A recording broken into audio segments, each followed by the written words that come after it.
एक बार फिर से आप सबका मैं आज की गुरुवारी आराधना में मेथोडिस्ट इंग्लिश चर्च का पासबान होने के नाते स्वागत करता हूं और ये उम्मीद करता हूं कि पिछले सप्ताहों के द्वारा जब हमने आपके साथ परमेश्वर की संगति करी, आपने ज़रूर परमेश्वर की आशीषों को और उसके अनुग्रह को अपने जीवन में अनुभव किया होगा। आइए हम आज की आराधना को आरंभ करेंगे। परमेश्वर का वचन कहता है, यहोवा के लिए एक नया गीत गाओ, हे सारी पृथ्वी के लोगों, यहोवा के लिए गाओ। यहोवा के लिए गाओ, उसके नाम को धन्य कहो। दिन प्रतिदिन उसके किए हुए उद्धार का शुभ समाचार सुनाते रहो। अन्य जातियों में उसकी महिमा का और देश देश के लोगों में उसके आश्चर्य कर्मों का वर्णन करो, क्योंकि यहोवा महान और अति स्तुति के योग्य है। वो सब देवताओं से अधिक भय योग्य है, क्योंकि देश देश के सब देवता तो मूर्ति ही हैं, परंतु यहोवा ही ने स्वर्ग को बनाया है। उसके चारों ओर वैभव और ऐश्वर्य है, उसके पवित्र स्थान में सामर्थ और शोभा है। हम दुआ मांगे। हमारे सर्वशक्तिमान जीवित पिता परमेश्वर, हम बहुत नम्रता और दीनता के साथ प्रभु आज की शाम आपके चरणों में आते हैं। आपको धन्यवाद देते हैं इस मुबारक समय के लिए जो आपने हमारे जीवन में दिया, जब हम एक मन होकर के आपकी तमजीद, आपकी परस्तिश और आपकी आराधना को करते हैं। प्रभु परमेश्वर, हम आपकी मौजूदगी अपने बीच में चाहते हैं। आज की शाम खुदावंद हर एक बात में आपको महिमा मिल सके। वो लोग जो हमारे साथ डिजिटल प्लेटफॉर्म्स में जुड़ रहे हैं, प्रभु हमारी प्रार्थना है सबके जीवन बहुतायत से बड़ी आशीष को प्राप्त कर सके। इस पूरी आराधना को खुदावंद हम आपके हाथों में सौंपते हुए इसे पिता और पुत्र और पवित्र आत्मा के नाम से आरंभ करते हैं। आज के मनन के लिए चुना हुआ पाठ हमें मिलता है मत्ती रचित सुसमाचार, उसका 13 अध्याय 45 और 46 पद। The Gospel according to Saint Matthew chapter 13 verses 45 and 46। खुदा का कलाम यहाँ यूं कहता है, फिर स्वर्ग का राज्य एक व्यापारी के समान है जो अच्छे मोतियों की खोज में था। जब उसे एक बहुमूल्य मोती मिला तो उसने जाकर अपना सब कुछ बेच डाला और उसे मोल ले लिया। ये प्रभु क्रिस्ट का जीवित वचन है। परमेश्वर इसके पढ़े और सुने जाने पर आशीष दे। आमीन। प्रभु यीशु मसीह के मुबारक और मीठे नाम में एक बार फिर से आप सबों को जय मसीह की। मैं धन्यवाद देता हूँ परमेश्वर पिता का कि प्रभु ने हमें एक बार फिर से ये सुंदर अवसर दिया कि हम अपनी इस थर्सडे प्रेयर मीटिंग को कर पाए। और धन्यवाद देते हैं साथी रेवरेंड अभिषेक लायल का कि उन्होंने वचन के पढ़ने के द्वारा और प्रार्थना के द्वारा हमारी अगुवाई करी। मैं धन्यवाद देता हूँ अपने भाई अमित मैसी का, जिन्होंने जो निरंतर रिसर्च करते रहते हैं इस ऑनलाइन वर्शिप को की क्वालिटी को और एनहेंस करने के लिए अपना समय हमारे साथ देते हैं कि हम इसको रिकॉर्ड कर सकें इस वर्शिप को। और अपने चर्च के मेंबर्स और तमाम जो सब्सक्राइबर्स हैं, तमाम लोग जो प्रभु के वचन को इस माध्यम से सुनते हैं, प्रभु उनके जीवन को और हम में से हर एक के जीवन को बहुतायत से आशीष दे। आज का जो वचन हमारे मनन के लिए लिया गया है, जो पास्टर के द्वारा आपके सामने पढ़ा भी गया, मत्ती रचित सुसमाचार उसका 13 अध्याय और उसकी 45 और 46 आयत। और यहाँ पर प्रभु यीशु मसीह एक बार फिर से एक बहुत ही छोटे से दृष्टांत के द्वारा एक बहुत गहरी बात मुझसे और आपसे करना चाहते हैं। और यहाँ पर हम पढ़ते हैं अनमोल मोती के दृष्टांत के बारे में। ये अध्याय एक लंबा अध्याय है जिसमें करीब 52 पद हैं। और इस अध्याय में हम पाते हैं कि लगभग 7 दृष्टांत प्रभु यीशु मसीह ने अपने उन चेलों को जो निरंतर उनके पीछे चलते रहते थे और तमाम वो भीड़ जो प्रभु से कुछ ना कुछ अपेक्षा रखती थी, चंगाई की अपेक्षा रखती थी, स्वर्ग के राज को जानने की अपेक्षा रखती थी, प्रभु के पीछे पीछे चलते रहते थे। और हम देखते हैं उसके शुरुआत में ही देखते हैं, यहाँ पर लिखा हुआ है, उसी दिन यीशु घर से निकलकर झील के किनारे जा बैठा और उसके पास ऐसी बड़ी भीड़ इकट्ठा हुई कि वो नाव पर चढ़ गया और सारी भीड़ किनारे पर खड़ी रही और उसने उनसे दृष्टांतों में बहुत सी बातें कही। हम अगर मत्ती की इंजील को, इसको मत्ती के सुसमाचार को देखते हैं, मत्ती की पत्री को देखते हैं, तो हम पाते हैं कि प्रभु यीशु मसीह ने इस पुस्तक में प्रभु यीशु मसीह के बहुत से दृष्टांत दर्ज हैं जो प्रभु ने अलग अलग ओकेजन्स पे भीड़ को या अपने चेलों को स्वर्ग के राज के बारे में, परमेश्वर के बारे में, एक अच्छे जीवन के बारे में प्रभु ने बताने की कोशिश करी। और इसी क्रम में एक ये छोटा सा दृष्टांत आज हमारे फिर पढ़ने में आया है। और फिर इस दृष्टांत की शुरुआत प्रभु कहते हैं फिर स्वर्ग का राज। फिर से प्रभु स्वर्ग के राज की बात करते हैं। जब हम लोग सांसारिक रूप से रहते हैं, सांसारिक रीति में रहते हैं, हमारे तमाम फ्रेंड सर्कल में भी जब हम लोग कभी स्वर्ग और नर की बात करते हैं तो कई दफ़ा हमारे मुंह से निकल जाता है, या हमारे मित्र इस बात को कहते हैं कि स्वर्ग और नर तो पृथ्वी पर ही है और कहीं पर नहीं है। मगर मेरे प्रियो, हम अगर वचन को पढ़ें तो हम पाएंगे कि परमेश्वर का राज, स्वर्ग का राज प्रभु के पास है, और हमको निरंतर अपने जीवन में कोशिश करते रहना है, परिश्रम करते रहना है कि हम उस राज में प्रवेश कर सकें। क्योंकि परमेश्वर ने जब हम सारी सृष्टि की रचना करी, हमको मालूम है कि जब मनुष्य को बनाया तो परमेश्वर ने चाहा कि वो उसके साथ निरंतर संगति करे, मगर अपने पापों के द्वारा, पापों की वजह से मनुष्य दिन प्रतिदिन प्रभु से, परमेश्वर से दूर होता गया।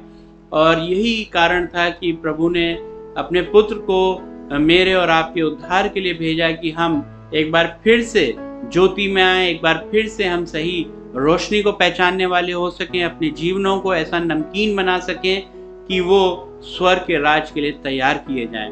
और प्रभु यीशु मसीह दृष्टांत में कहते हैं, फिर से स्वर्ग के राज के बारे में बताते हैं। और इस दृष्टांत को अगर हम ध्यान से पढ़ें और ध्यान से इस पर मनन करें तो वो कहते हैं कि एक व्यापारी के समान है जो अच्छे मोतियों की खोज में था। एक व्यापारी के समान स्वर्ग के राज के बारे में प्रभु यीशु मसीह कहते हैं कि ऐसा व्यापारी जो अच्छे मोतियों की खोज में था। आज जब से कोरोना पैंडेमिक का समय चल रहा है, हर जगह लॉकडाउन की सिचुएशंस हैं, और अभी भी हमारे प्रदेश में सैटरडे संडे को लॉकडाउन रहता है, हम सब जानते हैं। और अभी भी तमाम आराधनालय, तमाम गिरजाघर, मंदिर, मस्जिद, हर जगह लॉक है, लॉकडाउन की सिचुएशन है, ताकि भीड़ इकट्ठा ना हो और इस महामारी में इन्फेक्शन एक दूसरे को ना लगे। तो हम देखते हैं कि ऑनलाइन माध्यम से तमाम लोग अपने अपने कलीसियाओं की उनको गाइड कर रहे हैं, वर्शिप्स कर रहे हैं ऑनलाइन में। और इसी क्रम में हम देखते हैं ना कि सिर्फ चर्चेस पर, हम देखते हैं कि इंडिविजुअल लेवल पर भी जिनका गाने का टैलेंट है, जिनके पास वो गा के प्रभु की महिमा करते हैं, जिनके पास गवाही का वो है प्रभु की तरफ से, तो वो अपनी गवाही दे के प्रभु के बारे में बताते हैं। और कई लोगों को हम देखते हैं, कई ऐसे ग्रुप्स बन गए हैं, कई ऐसे व्हाट्सएप ग्रुप्स हैं, फेसबुक चैनल्स हैं पे है, जो लोग निरंतर प्रभु की बात करते हैं और तरह तरह से प्रभु के वचन को बताने की कोशिश करते हैं। और अगर हम पतरस की पत्रियों को देखें तो वहाँ पर भी हम पाएंगे कि पतरस भी अपनी पत्री में कहते हैं, हर एक जो विश्वासी है, you are a royal priesthood. हर व्यक्ति जो अपने घर में बड़ा है वो अपने परिवार के लिए एक पास्टर है। तो यहाँ पर मैं ऐसे अपने भाई बहनों को एक बार इस दृष्टांत के द्वारा कुछ बातें उनके साथ शेयर करना चाहता हूँ जो प्रभु ने मेरी अगुवाई करी। क्योंकि यहाँ पर प्रभु कोई एक आम व्यक्ति की बात नहीं कर रहे हैं, एक इंडिविजुअल जिसको प्रभु के वचन के बारे में नहीं पता है उसके बारे में बात नहीं कर रहे हैं, पर वो किसके बारे में बात कर रहे हैं? वो कह रहे हैं एक व्यापारी के समान। व्यापारी का जो कैरेक्टरिस्टिक्स होती हैं, जो व्यापारी का, ट्रेडर की एक जो कैरेक्टरिस्टिक्स हैं, या व्यापारी हम कह लें, जो उसको किस तरीके से हम जानते हैं। व्यापारी, हर इंसान व्यापारी नहीं होता है, मैं ट्रेडर नहीं हूँ, और हम लोग ज़्यादातर जो होते हैं वो कंज्यूमर्स होते हैं। हम लोग चीज़ों को मार्केट जाते हैं तो हम लोग खरीदते हैं अपने कंजम्पशन के लिए। वो व्यक्ति जो एक सामान को खरीद के दूसरे व्यक्ति को वो सामान पास ऑन कर रहा है, शेयर कर रहा है उसके साथ, वो ट्रेडर है, वो व्यापारी है। तो आज जो प्रभु ने हमें इस दृष्टांत के द्वारा बताना चाहते हैं, तो वो हमको एक व्यापारी करके संबोधित कर रहे हैं, एक ट्रेडर करके संबोधित कर रहे हैं, क्योंकि वो कह रहे हैं कि वो एक व्यापारी के समान है जो अच्छे मोतियों की खोज में था। एक ट्रेडर का कैरेक्टरिस्टिक बहुत इम्पोर्टेंट कैरेक्टरिस्टिक्स होता है कि वो एक अच्छा ट्रेडर, एक सक्सेसफुल ट्रेडर तभी बन सकता है जब उसके पास एक क्वालिटी गुड हो शेयर करने के लिए, मार्केट में देने के लिए। और उसकी दूसरी कैरेक्टरिस्टिक ये है कि जो ट्रेडर सामान लेता है वो जो भी सामान खरीदता है वो अपने कंजम्पशन के लिए नहीं खरीदता है। हो सकता है उसमें से कुछ अपने लिए भी रख लेता होगा, अपने परिवार के लिए रख लेता होगा, अपनी ज़रूरत के हिसाब से रख लेता होगा, मगर वो निरंतर ऐसी वस्तुओं की खोज में रहता है जो कि अलग हों और लोग उसकी तरफ अट्रैक्ट हों और वो एक अनमोल वस्तु हो, और ताकि उसको उसका अच्छे से अच्छा उसको उसका भाव मिल सके। और यहीं पर प्रभु कहते हैं कि एक व्यापारी के समान है जो अच्छे मोतियों की खोज में था। आज प्रभु मुझे और आपको भी चाहते हैं कि अगर हम प्रभु के वचन को शेयर करते हैं, अगर हम प्रभु के वचन को गीतों के द्वारा या अपनी टेस्टिमनी के द्वारा या डायरेक्ट बाइबल से प्रभु के वचन को कोट करते हैं, तो हम पहले स्वयं एक अच्छे मोती के खोजी बने। हमारे पास जो भी स्टफ होगा, हमारे पास जो भी प्रभु के द्वारा दी गई हुई बातें होंगी या गाने के बोल होंगे, वो जब तक हम उसको दूसरे के लिए इस्तेमाल ना करें, दूसरे की पसंद, दूसरे को सेटिस्फाई प्रभु के वचन से ना करें, तब तक वो हमारे लिए व्यर्थ है। हम थोड़े दिन के लिए रेवरेंड नितिन लाल का नाम हो सकता है, थोड़े दिन के लिए किसी प्रचारक का नाम हो सकता है, किसी गीतकार का नाम हो सकता है, गाने वाले का नाम हो सकता है, परंतु that is not our main aim, that should not be our main goal कि हमको अपना नाम करना है या हमें अपना चैनल बनाना है या हमको अपने आप को प्रस्तुत करना है। प्रभु का वचन को हमको प्रस्तुत करना है, निरंतर खोज में रहना है एक उत्तम वचन की, जैसे कि वो यहाँ पर बताते हैं कि एक उत्तम मोती की खोज में वो व्यापारी था। अब ये दृष्टांत प्रभु यीशु मसीह ने क्यों शेयर किया? क्योंकि हम पाएंगे यहाँ पर जब प्रभु के चेले उनसे पूछते हैं कि आप ऐसे दृष्टांतों में क्या उपदेश देना चाहते हैं, तो अगर हम उसके 13 अध्याय में देखेंगे और 10 पद से, तो प्रभु यीशु मसीह कहते हैं कि चेलों ने पास आकर उससे कहा, तू लोगों से दृष्टांतों में क्यों बातें करता है? उसने उन्हें उत्तर दिया। ये मेरे प्रियो ध्यान रखिएगा कि ये किसी आम व्यक्ति विशेष से प्रभु नहीं कह रहे हैं, अपने चेलों से दृष्टांतों में यहाँ पे बात कर रहे हैं, और उनके चेले भी पूछ रहे हैं कि तू क्यों हम लोगों से दृष्टांतों में बात करता है। और प्रभु उनसे कहते हैं कि तुमको स्वर्ग के राज के भेदों की समझ दी गई है, पर उनको नहीं। किनको? जो साधारण रूप से जीवन जीते हैं, क्योंकि जिसके पास है उसे दिया जाएगा और उसके पास बहुत हो जाएगा, पर जिसके पास कुछ नहीं है उससे जो कुछ उसके पास है वो भी ले लिया जाएगा। मैं उनसे दृष्टांतों में इसलिए बातें करता हूँ कि वो देखते हुए नहीं देखते और सुनते हुए नहीं सुनते और नहीं समझते। हमारी छोटी सी भूल, एक दिन हमको एकदम से लगा कि हमको प्रभु की महिमा के लिए कोई गीत गाना चाहिए, ज़रूर गाएं, प्रार्थना में होके गाएं, और उससे आप अपना जो स्पिरिचुअलिटी है, जो आपका खुद का राइचियसनेस है, उस पर काम करें, ना कि जल्दी से उठ के हम उसको रिकॉर्ड करके और पब्लिश कर दें। उसके विषय में यशाया की ये भविष्यवाणी पूरी होती है, तुम कानों से तो सुनोगे पर समझोगे नहीं, और आंखों से तो देखोगे पर तुम्हें ना सूझेगा, क्योंकि इन लोगों का मन मोटा हो गया है और वे कानों से ऊंचे सुनते हैं और उन्होंने अपनी आंखें मूंद ली हैं। कहीं ऐसा ना हो कि वे आंखों से देखें और कानों से सुनें और मन से समझें और फिर जाएं और मैं उन्हें चंगा करूं। पर ध्यान है तुम्हारी आंखें, धन्य है तुम्हारी आंखें कि वे देखती हैं और तुम्हारे कान कि वे सुनते हैं, क्योंकि मैं तुमसे सच कहता हूँ कि बहुत से भविष्यद्वक्ताओं ने और धर्मियों ने चाहा कि जो बातें तुम देखते हो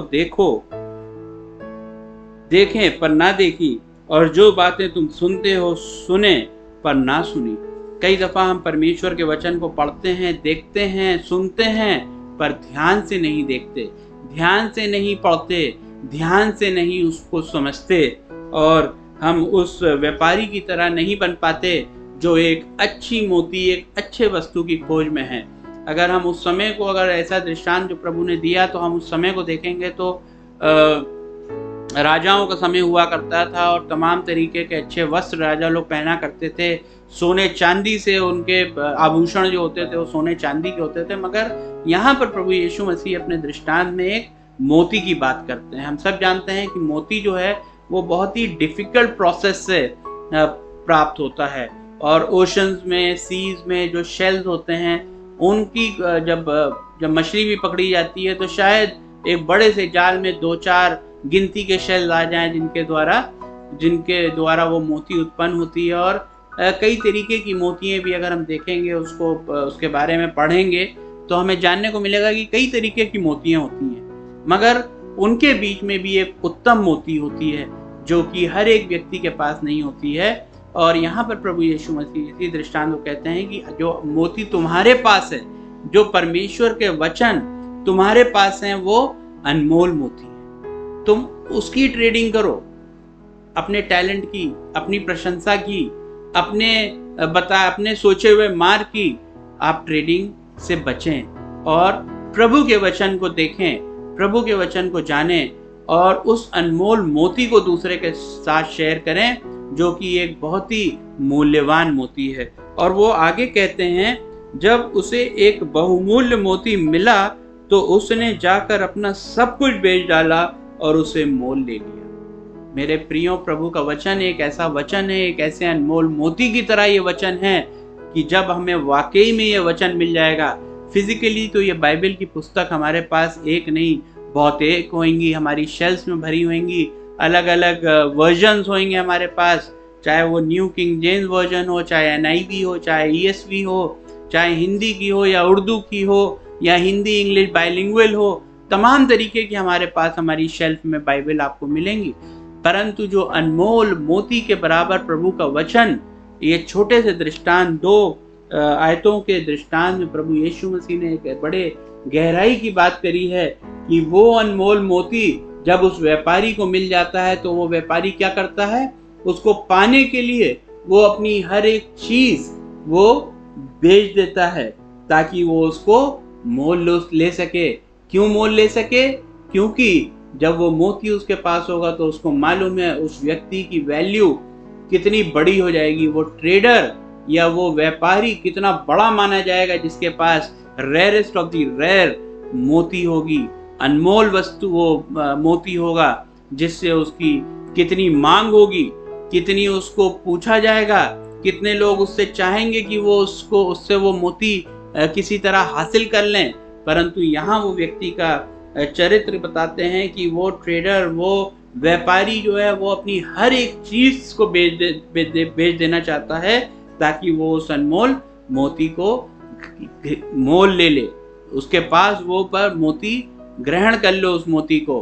अगर हम इसी के लिए बारे में देखेंगे, फिलिपियों में भी हम देखते हैं उसके 3 अध्याय और उसकी 8 और 9 पद में देखते हैं पौलुस ने प्रभु के इस अनमोल मोती जो प्रभु का वचन जिसको हम कहते हैं उसके लिए क्या बोला है। यहाँ पर लिखा है, वरन मैं अपने प्रभु मसीह यीशु की पहचान की उत्तमता के कारण सब बातों को हानि समझता हूँ, जिसके कारण मैंने सब वस्तुओं की हानि उठाई और उन्हें कूड़ा समझता हूँ, जिससे मैं मसीह को प्राप्त कर सकूं। ये अनमोल मोती और कुछ नहीं है, प्रभु यीशु मसीह अपने बारे में बताते हैं जिसको पौलुस ने पहचान लिया। और प्रभु पौलुस कहता है कि मेरे लिए सब चीजें व्यर्थ हैं, मेरी बुद्धि, मेरी समझ और चाहे उत्तम से उत्तम चीजें मेरे पास क्यों ना हो, मगर मैं उन सब चीजों को कूड़ा समझता हूँ, जिससे मैं मसीह को प्राप्त करूं और उसमें पाया जाऊं, ना कि अपनी उस धार्मिकता के साथ जो व्यवस्था से है, वरन उस धार्मिकता के साथ जो मसीह पर विश्वास करने के कारण है और परमेश्वर की ओर से विश्वास करने पर मिलती है। मेरे प्रियो, हम अय्यूब की भी जिंदगी में देखते हैं कि ऐसी ही कुछ घटना हुई। अय्यूब की भी पुस्तक में हम पाते हैं लगभग 42 वहाँ पर अध्याय हैं और अय्यूब को हम देखते हैं कि वो एक अच्छा धनी व्यक्ति था जिसका एक अच्छा परिवार था, उसके बेटे और बेटियां थे और बैल बकरी थे, पशु थे, पक्षी थे, तमाम चीजें उसके पास थी। परंतु जब हम देखते हैं कि उसके ऊपर परमेश्वर शैतान ने उसके ऊपर अपना जाल बिछाया, जाल बुना और उसकी परीक्षा लेने की कोशिश करी, क्योंकि वो एक राइचियस व्यक्ति भी था।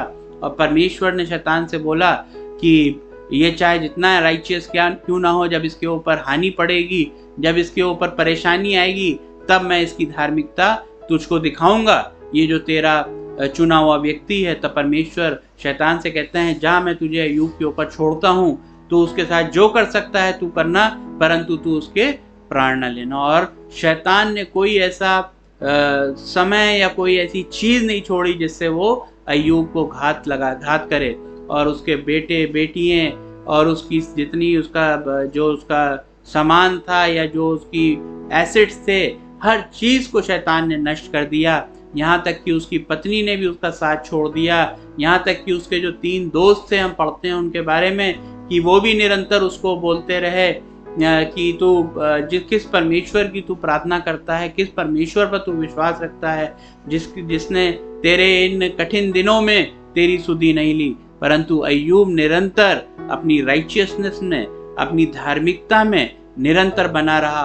और उसके अंत में हम पाते हैं, उसके 42वें पद की जो अंत की पंक्ति, उसके जो अध्याय है, वहां पर हमें पढ़ने को मिलता है कि जब शैतान अय्यूब से हार गया, तो शैतान ने जब अय्यूब को छोड़ा, तो परमेश्वर ने अपना एक बार फिर से आशीष का हाथ अय्यूब के ऊपर रखा और अय्यूब को एक फिर से खुशहाल घराना दिया। और जो उसके पास था उससे उसको दुगना और 4 गुना वापस कर दिया। उसको 7 बेटे दिए, 3 बेटियां दी, जो कि इतनी खूबसूरत होती थी कि और कोई भी ऐसी स्त्री इतनी खूबसूरत उस जगह पर नहीं पाई जाती थी जहां पर अय्यूब का घराने को परमेश्वर ने एक बार फिर से रिस्टोर करा। बैल, बकरी और तमाम चीजें अय्यूब को फिर से मिल गईं, क्योंकि वो ऐसा व्यक्ति था, वो ऐसा ट्रेडर था, क्योंकि उसके पास अनमोल मोती था। वो अनमोल मोती था परमेश्वर का प्रेम, जो परमेश्वर ने अपने प्रेम को मेरे प्रियो आप पर और मुझ पर प्रकट किया है प्रभु यीशु मसीह के द्वारा। एक अनमोल मोती के द्वारा हम उसकी खोज में निरंतर लगे रहें, चाहे हमको अपनी हर एक चीज से त्याग क्यों न देना पड़ जाए। प्रभु यीशु मसीह का यहाँ यही कहना नहीं है कि उस ट्रेडर ने अपनी सब वस्तुएं बेच दी, परंतु उसने अपनी सब चीजें त्याग दी, चाहे वो गलत आदत हो, चाहे वो बुरी आदतें हो, हर चीज त्याग दी। पैसे ही से हर चीज नहीं खरीदी जाती है। कई दफा आपका व्यवहार भी हो सकता है, आप किसी के पास जाते हैं कोई अनमोल वस्तु खरीदने और आपके पास बहुत सारा धन है और आप उसके काउंटर पर वो धन फेंक दीजिए और उससे बदतमीजी से बात करिए कि मुझे ये चीज चाहिए, तो वो आदमी आपको वो चीज नहीं देगा। तो उसने अपना ये सिंफुल नेचर भी त्याग दिया होगा, उस अपने नेचर में वो हम्बलनेस भी ले आया, अपनी सारी धन दौलत भी दे दी, अपने आप को दीन भी कर लिया, ताकि वो अनमोल मोती उसके पास आ जाए जो कि उसके लिए बहुमूल्य है। किसी मूल्य, कोई उसका मूल्य नहीं है। आज प्रभु ने अपने प्रेम को जैसे अय्यूब के ऊपर प्रकट करा और इतनी कठिन जीवन के बाद भी उसको बहुतायत का जीवन दिया। और उसके बाद लिखा हुआ है वहां पे अय्यूब की पत्री में, अगर हम देखेंगे कि अय्यूब उसके 42 में अगर हम देखें तो हम पाएंगे कि वहां पर वो 140 साल ये सब उसको धन मिलने के बाद, उसकी तमाम घराना उसको वापस मिलने के बाद, यहाँ पर लिखा है इसके 42 अध्याय के 16 पद में लिखा है, इसके बाद अय्यूब 140 वर्ष जीवित रहा और 4 पीढ़ी तक अपना वंश देखने पाया। प्रभु मेरे प्रियो, प्रभु में जब हम इस प्रभु की खोज में रहते हैं, उस स्वर्ग की राज में की खोज में निरंतर बने रहते हैं, जो एक अनमोल मोती के द्वारा ही, मोती की चमक से, जो कि और कोई नहीं प्रभु यीशु मसीह स्वयं है, उस मोती की चमक के द्वारा अगर हम उसी पर अपना ध्यान लगा रहे हैं, अपनी हर चीज को त्यागने के लिए तैयार हो जाएं। प्रभु हमारे पैसे को त्यागना नहीं चाहता है, प्रभु हमको चाहता है कि हम अपना मन फिराएं। जैसे कि अपने पिछले गुरुवार की इबादतों में हमने निरंतर देखा है कि प्रभु के वचन से हमने शेयर करा है कि हम प्रभु के वचन पर दिन और रात उसको अपने चित्त से लगा के रखें, उस पर मनन करते रहें। फिर हमने आगे देखा, आगे की आराधना में हमने प्रभु का जो पहाड़ी उपदेश था, जो जीवित वचन है हमारे लिए, जो वचन जिनको हम बीएटिट्यूड्स कहते हैं, उनको अपने जीवन में अमल करें और हमारे जीवन को प्रभु ने ज्योति बोला, नमक बोला, उस पर हम चलें ताकि हम उस योग बन सकें, इस व्यापारी की तरह बन सकें कि हम सब चीज़ें त्यागने के बाद अपने घमंड को, अपने व्यभिचार को, अपनी गलत दृष्टि को, अपने गलत कामों को, हर चीज़ को हम त्याग दें। तभी प्रभु हमको वो अनमोल मोती जो प्रभु यीशु मसीह स्वयं है, वो हमारे जीवन में हम उसको ग्रहण करने योग्य होंगे। और जब वो अनमोल मोती मेरे और आपके जीवन में ग्रहण हो जाएगा, हमारे जीवन अपने आप ही स्वर्ग के राज के लिए तैयार हो जाएंगे। प्रभु हम सबों को आशीष दे, निरंतर अपने प्रेम में बढ़ाता रहे और निरंतर हमको ये समझ बुद्धि ज्ञान दे कि हम प्रभु के वचनों पर अपना मनन दिनों रात करते रहें। हमारी जो गलत मंशाएं हमारे जीवन में गलत तरीके से कई दफ़ा आ जाती हैं, अनजान तरीके से आ जाती हैं, हम जानबूझ के भी गलत कार्य नहीं करते हैं, परंतु गलत अनजाने तरीके से वो गलत चीज़ें हमारे जीवन को घात करती हैं। जब हम परमेश्वर के वचन में दिन और रात मनन में लगे रहेंगे तो ऐसी गलत चीज़ों से, गलत तरीकों से बचेंगे और उस अनमोल मोती के योग्य बनेंगे कि वो हम अपने जीवन में ग्रहण कर सकें। प्रभु हम सबों को आशीष दे। हम प्रार्थना करें। जीवित अनुग्रहकारी पिता परमेश्वर, एक बार फिर से बड़ी आदर और दीनता से हम अपने सरों को आपकी हजूरी में झुकाते हैं। हम धन्यवाद देते हैं पिता परमेश्वर आज के वचन के लिए, जबकि आपने बहुत छोटे से दृष्टांत के द्वारा हमारी आंखों को खोला। पिता परमेश्वर, हमें पिता परमेश्वर अपनी ज़िंदगी का एक इम्पोर्टेंस बताया, जबकि पिता परमेश्वर आपने हमें चुना है कि हम आपके वचन को अपने अजीज़ों तक पहुंचा सकें। इस ऑनलाइन सर्विस के द्वारा उन तमाम भाई बहनों के लिए प्रार्थना करते हैं पिता परमेश्वर, जिनको आपने आशीष दी है, तमाम तरीके के टैलेंट्स दिए हैं, होने दे पिता परमेश्वर जो अपने टैलेंट्स को वो शेयर करते हैं अपने गीतों के द्वारा, अपनी टेस्टिमनीज के द्वारा, आपके वचनों के द्वारा पिता परमेश्वर, तो वो पूरी सादगी में होके, पूरे विश्वास में होके, और अपने लिए नहीं परंतु अपने तमाम उन लोगों के लिए जो उसको टेस्टिमनी की तरह अपने जीवनों में इस्तेमाल करते हैं, उन वचनों को वो पिता परमेश्वर ग्रहण कर सकें। हमको इस योग बनाइए पिता परमेश्वर। हमारे जीवन तो बड़े तुच्छ हैं जब हम सांसारिक रूप में रहते हैं, परंतु हम जानते हैं कि आपने हमें चुना है और आप ही अपना हाथ हमारे ऊपर बना के रखते हैं, ताकि पिता परमेश्वर हम एक सही मार्ग पर चलने वाले हों और स्वर्ग के राज की खोज में निरंतर लगे रहें। एक बार फिर से अपनी कलीसिया के विशेष तौर से हर एक बुजुर्ग जवान बच्चे को, अपनी कलीसिया के पासबान को, उनके परिवार को पिता परमेश्वर, हर एक के परिवारों को आपके हाथों में देते हैं। हर एक को अपने प्रेम में और अपनी सुरक्षा में बनाए रहिए। सब कुछ अपने उद्धारकर्ता प्रभु यीशु मसीह के नाम से मांगते हैं, आमीन। आइए हम एक साथ मिलकर के प्रभु की प्रार्थना करेंगे और इसके बाद आशीष वचन से आज की आराधना को संपन्न करेंगे। हम प्रार्थना करें। ऐ हमारे बाप, आप जो आसमान पर हैं, आपका नाम पाक माना जाए, आपकी बादशाहत आए, आपकी मर्जी जैसे आसमान पे पूरी होती है जमीन पर भी पूरी हो। हमारी रोज की रोटी आज हमें बख्श दीजिए, जिस हम कसूरों को माफ करते हैं आप भी हमारे कसूरों को माफ करिए। हमें आजमाइश न पड़ने दीजिए बल्कि बुराई से बचाइए, क्योंकि बादशाहत, कुदरत और जलाल हमेशा आपका वही। आमीन। हमारे खुदावंद यीशु मसीह का फजल, खुदा बाप की मोहब्बत और रूह पाक की रिफाकत आप सबके साथ अब से लेकर खुदावंद की दूसरी आमद तक होती रहे। आमीन।